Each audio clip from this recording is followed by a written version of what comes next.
Hi class, today we're going to be talking about some thesis statements and practice because this is going to be a huge writing emphasis of the year. And in addition, we are going to talk a bit about Egypt, which you probably have heard about in some form at some part of your education, probably 6th grade. And we're going to be going into a bit more detail and a bit more analysis as well. But before we get started, we're going to be talking about thesis statements and how do we respond to a thesis statement and getting practice, because you may be struggling a bit with this. Now, here's our question. What was the significance of Hammurabi's code in ancient Mesopotamia?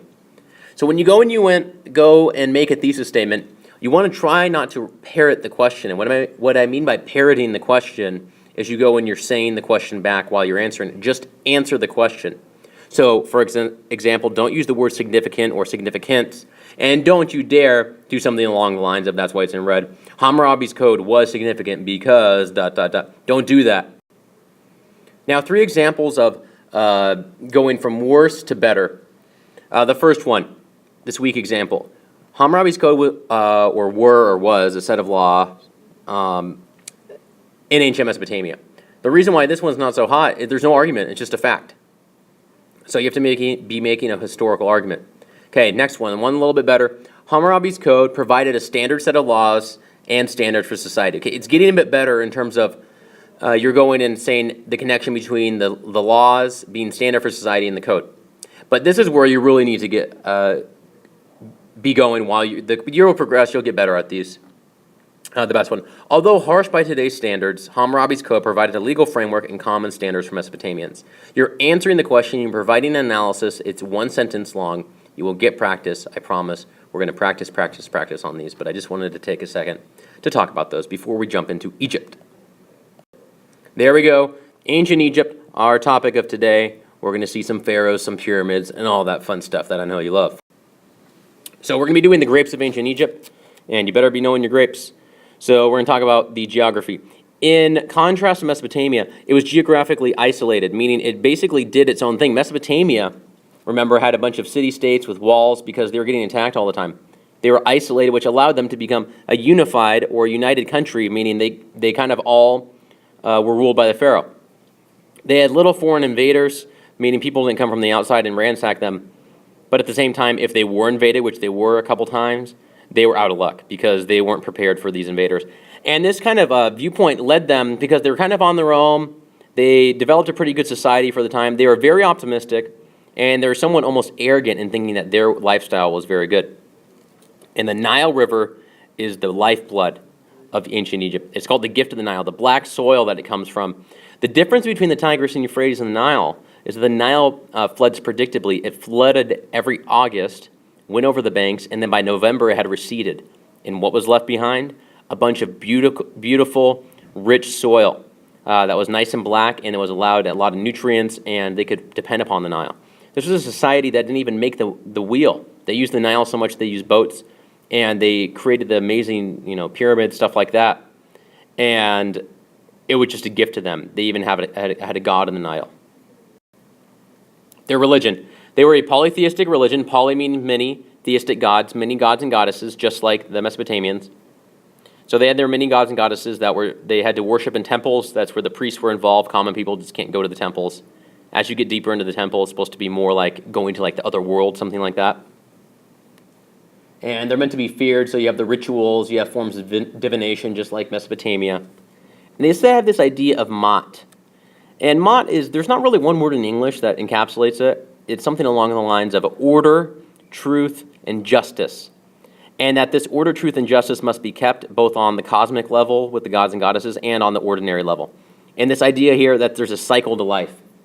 There's a cycle to the Nile, going and flooding its banks and receding. There's a cycle of day and night. There's a cycle of life and death. And these cycles help restore balance in the universe. So that's the idea, the concept of Ma'at. In addition, they're going to build these temples to the certain gods and goddesses. Like I said, these are not pyramids. Pyramids are for people. Temples are for the gods and goddesses. And a priest or priestess can go inside. Their view of the afterlife was very, very optimistic in contrast to the Mesopotamians.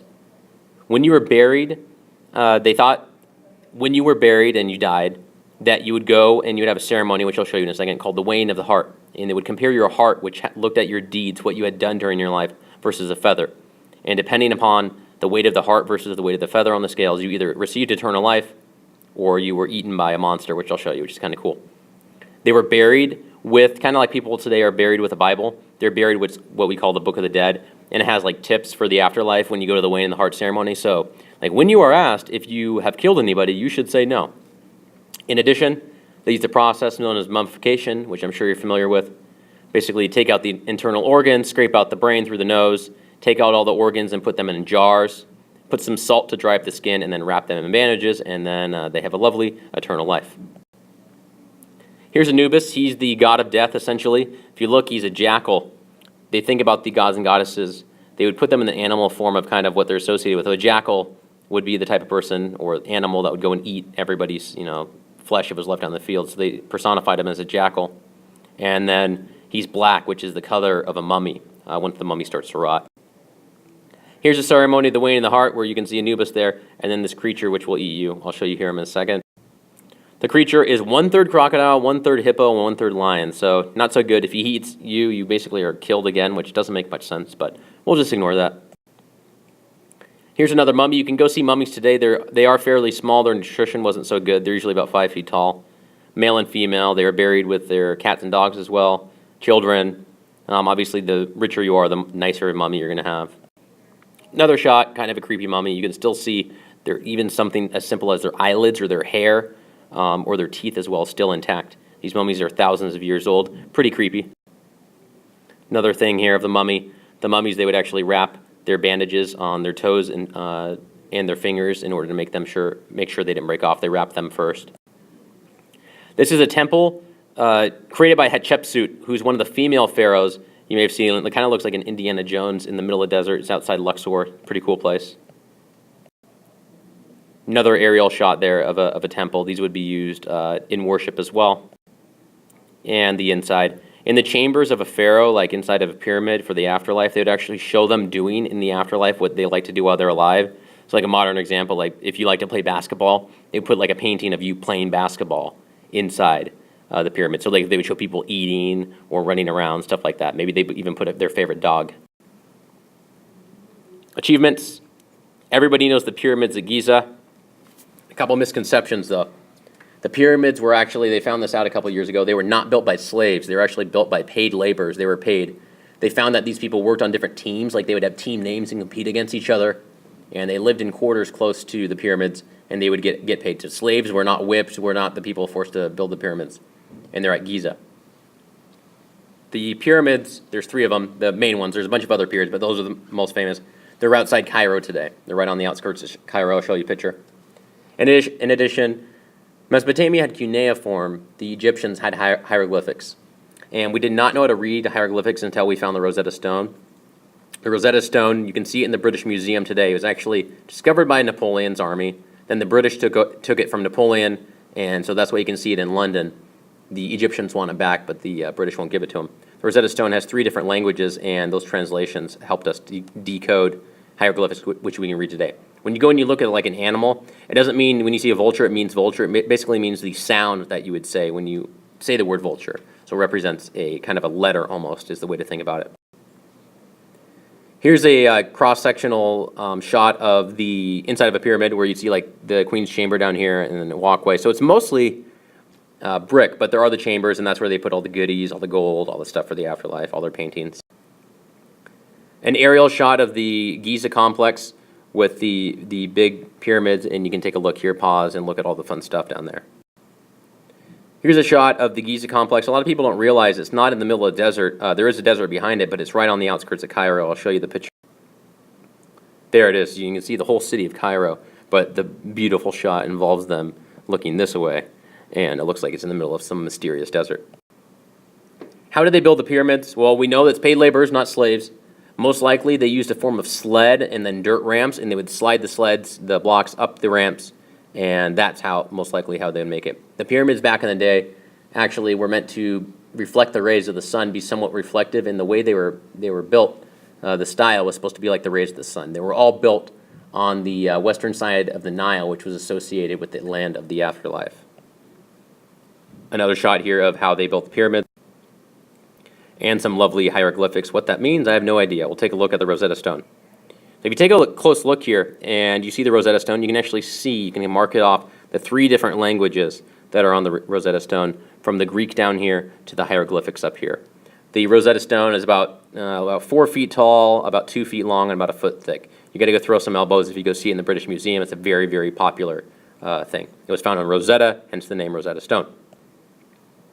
Shot of it at the side there, like I said, it's about a foot thick.